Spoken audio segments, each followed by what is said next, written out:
If you're anything like me, you had no idea that most serious injuries and deaths that happen inside of the home actually happen on the stairs.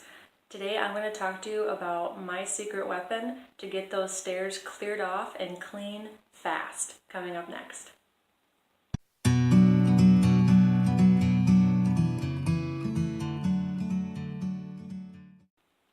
I have seen staircases where you have about this much space to creep along to get up to the upstairs of the house. Not only is this extremely dangerous, but it's probably stressful for you every time that you see it. I have a temptation sometimes to just kind of store things on my stairs, and I like to say I'll get to it later, but we all know that later is way later than what we usually mean for it to be, unless we've set up new habits to remind ourselves that this is a non-storage zone. So let's get started. The first thing that you have to do when you're going to clean your stairs is you have to get the clutter off of the stairs. So whether you've got a few things or you've got a mountain of things, grab some help if you can, or just roll up your sleeves and go to town. The thing about things that like to live on stairs is sometimes we pass by it and don't want to put it away because we seriously don't know where it goes, or it doesn't even have a home.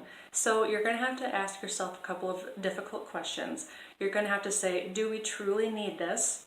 And if we truly do need it, where am I going to put it? Is this worth, finding storage for within our home? And if the answer to both of that is no, or if the answer to the second one is no, then you need to let it go. You need to give it to somebody else, recycle it, or donate it. So once you've gotten through this might take a couple minutes, this might take you an hour. It just depends on how far this has been let go in your life. Now the second thing you're going to want to do, I'm not going to ask you to go make a special purchase, but if you can set aside funds for this for some day, I'll tell you what, this has been super, super, super helpful and beneficial to me. It's a portable little mini hand vac, and I'll put a link below for the exact one that I have. I really, really like it. And when it's fully charged, I believe it said that it could run for like a full half hour. I had a cheaper one that I kind of limped along for years, and I would literally get it fully charged and I'd be vacuuming and I would get maybe the bottom half of our stairs vacuumed and it would already be losing power. So there is something to be said to invest in something with a little more torque to actually get the job done. So you can get your stairs, all the stairs in your house, not just one flight of them if you've got multiple levels to your home, as well as maybe like some area rugs that you don't want to haul out the big guns for. So if you have access to this, you're going to want to start at the top and work your way down. You're going to want to vacuum all the surfaces, and if you have attachments to put on to really get a good scrub at the carpet, if you have carpet, you're going to want to try and get any ground in hair or fur or dirt out of those carpets. You can use a brush end, or you can even use an extension end with the smaller tip like what I use, and just kind of scrub at it, and you can get most of it in that way too. And we're not looking for perfection with this. We're looking at visually, looks good. When you're walking by or when you glance at it, we're not going to go for perfection with this. We want it to be safe, and we want to let good enough be good enough. Perfectionism is the killer of ambition and good intentions, because if we wait to do something perfectly, we're probably just never going to do it. And I've gotten stuck in this trap more than a few times. So let good enough be good enough. Use the materials that you have on hand and just do it.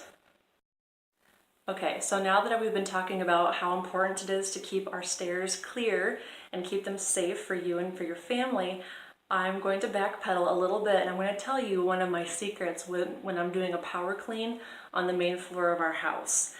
Instead of doing 10 trips up or down the stairs to put everything away, I do stockpile a little pile on 1 or 2 steps if I run across things like that belong in our bedroom, or a pair of socks, or some ponytails, or some shoes that have to go in the basement, or whatever, and I come across that. I'm not going to expend the extra physical energy because I do deal with chronic pain. I will just set things either in a bag and just set them by the basement stairs and put it in a bag and put it by the upstairs, or I will just start setting them on the steps. with the intention though, if I do this, I have to put everything away when I'm done cleaning. So I have to leave myself enough energy to completely clear off the stairs before I am done cleaning in that moment. Because if I don't, I know it's going to be way too tempting to just let it sit there.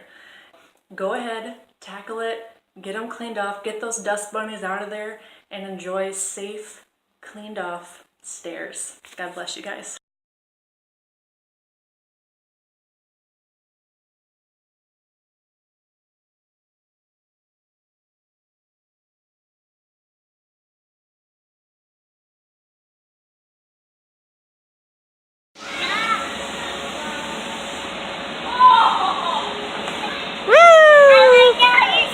You did! Good job! Woo! Well, hey guys, I hope that you were inspired today to tackle your stairs and maybe gained a couple of new tricks to go at it and not be so intimidated by the project. If you like this video, it would mean the world to me if you would give it a thumbs up and share it with your friends. If you'd like to continue on with this and go with me as we go through this process of minimizing, decluttering, cleaning, organizing, and all these things that we can think of to do to simplify our life and help us focus on what truly matters, go ahead and subscribe as well and hit that little bell so that you don't miss a thing. Love you guys.